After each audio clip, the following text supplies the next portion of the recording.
আমার প্রেজেন্টেশন নিয়ে অনেক কথাবার্তা হয়েছে। অনেককে ধন্যবাদ, সোশ্যাল মিডিয়াতে যারা প্রশংসা করেছেন আমাকে ধন্যবাদ জানিয়েছেন। আমি জেনুইনলি মনে করি এটা আমার চাকরির অংশ।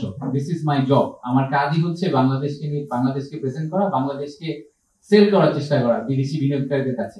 তো সেল করার চেষ্টা করার জন্য এটা আলাদা প্রশংসা করার কিছু নাই। যে বিরাট চেয়ারম্যান হবেন ভবিষ্যতে ওনাদের এক্স্যাক্টলি এই এক্সিকিউশনটাই করতে হবে, এটাই ওনার কাজ। সো এটার জন্য আলাদা করে বলার কিছু নাই। আর এই প্রেজেন্টেশন বানানো বলেন, ফুল প্রোগ্রামটা অর্গানাইজ করার পিছনে অনেক মানুষ একসাথে কাজ করেছেন। সো ক্রেডিটটা আসলে সবার একসাথে প্রাপ্য। টোটাল ডিক্লারেশন এসেছে ৩,১০০ কোটি টাকার মতো ইনভেস্টমেন্ট, আর আমাদের এই সামিটটা করতে খরচ হয়েছে প্রায় ১.৫ কোটি টাকা। তা আপনারা যদি মনে করেন ঠিক আছে তাহলে একটাকে আরেকটা দিয়ে ভাগ করলে তো return calculation fantastic, brilliant summit, এর চেয়ে ভালো সামিট হতেই পারে না। আমি প্রথম থেকে শুরু করি, আমি এটা আগেও বলেছি, আমি আবারও বলছি, এই ৩,১০০ কোটি টাকা ফুল ক্রেডিট আমরা এই সামিটকে দেওয়া উচিত হবে না।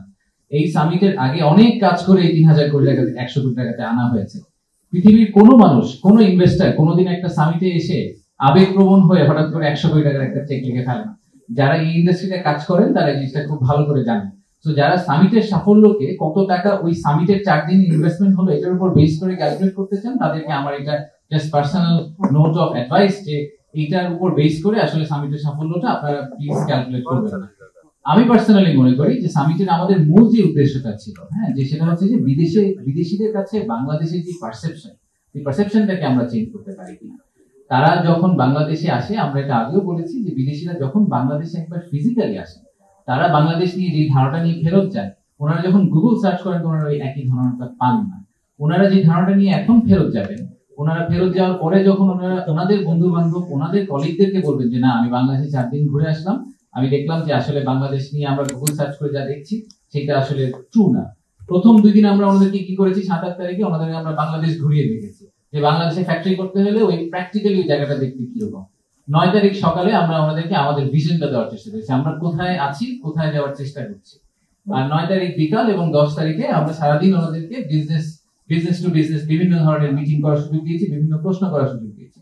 সো এই ফুল ওভারঅল 360 ভিউ যেটা আমরা দেওয়ার চেষ্টা করছি, সেটা থেকে আমাদের এখন পর্যন্ত যে ফিডব্যাক বিদেশিদের কাছ থেকে সেটা হচ্ছে যে ওনারা খুবই খুশি হয়েছেন যে আমরা ওনাদেরকে এরকম একটা অপরচুনিটি দিয়েছি, এবং সেখান থেকে ওনারা ডেফিনেটলি অনেক ইনফরমেশন নিয়ে ফেরত গেলেন। ওনারা আমাদের যেটা মেইন উদ্দেশ্য যে বাংলাদেশ যাতে খাবার মেনু থেকে প্রথমেই বাদ করে না যায়, যদি মেনু থেকে আমরা বাদ করে না যাই তাহলে অর্ডার করা তো অনেক পরের কথা।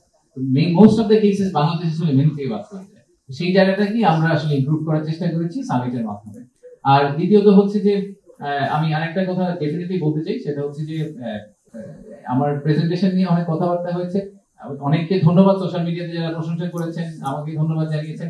আমি জেনুইনলি মনে করি এটা আমার চাকরির অংশ। This is my job. আমার কাজই হচ্ছে বাংলাদেশকে নিয়ে বাংলাদেশকে প্রেজেন্ট করা, বাংলাদেশকে সেল করার চেষ্টা করা বিদেশি বিনিয়োগকারীদের কাছে। তো সেল করার চেষ্টা করার জন্য এটা আলাদা প্রশংসা করার কিছু নাই। যে বিরাট চেয়ারম্যান হবেন ভবিষ্যতে ওনাদের এক্স্যাক্টলি এই এক্সিকিউশনটাই করতে হবে, এটাই ওনার কাজ। সো এটার জন্য আলাদা করে বলার কিছু নাই। আর এই প্রেজেন্টেশন বানানো বলেন, ফুল প্রোগ্রামটা অর্গানাইজ করার পিছনে অনেক মানুষ একসাথে কাজ করেছেন। সো ক্রেডিটটা আসলে সবার একসাথে প্রাপ্য। তো আমি আবারও একটু সামারাইজ করি যে আমাদের সামিটের সফট যে উদ্দেশ্যটা ছিল, যেটা কোয়ালিটেটিভ, যেটা প্রবাবলি দি মোস্ট ইম্পর্টেন্ট উদ্দেশ্য, সেটা হচ্ছে যে তাদের পারসেপশনটা চেঞ্জ করা। আমরা একই সাথে সংস্কারের কাজ করব, একই সাথে আমরা বিনিয়োগ ব্যবস্থার উন্নতি করার চেষ্টা করব, বাট একই সাথে আমাদের একটা পাইপলাইন বিল্ড করতে হবে। কারণ এই ইনভেস্টর 12 মাস পরে যখন ফাইনালি বাংলাদেশে ইনভেস্ট করার ডিসিশনটা নেবেন, ততদিনে হয়তো আমরা ইনভেস্টমেন্টের সিচুয়েশনটা ইমপ্রুভ করে ফেলতে পারবো আগামী 12 মাসে। কিন্তু আমরা যদি এখন বলি যে ভাই না, আমার তো ইনভেস্টমেন্টের অবস্থা ভালো না, আপনি 12 মাস পরে আমার সাথে কথা বলেন, আমি এখন আপনার সাথে কথা বলতে চাই, একটু ওয়েট করেন, আমি আগে সবকিছু ঠিকঠাক করে নিই, তাহলে আমরা সামিট এখন কেন করলাম? এই কোয়েশ্চেনটা যদি আপনারা ক্ল্যারিটি চান, সেই ক্ল্যারিটি আমি আপনাদেরকে দেওয়ার চেষ্টা করছি যে পাইপলাইন বিল্ডিং এবং reform they have to go hand in hand, পাশাপাশি প্যারালালি যেতে হবে, যাতে by the time reform is finish the pipeline is big enough. এবং সেটাই হচ্ছে বিজনেস ডেভেলপমেন্ট টিমের কাজ, তারা পাইপলাইনটাকে ট্র্যাক করে এমন একটা জায়গায় নিয়ে যাবে যে তখন ইনভেস্টর ইনভেস্ট করতে রাজি হবে।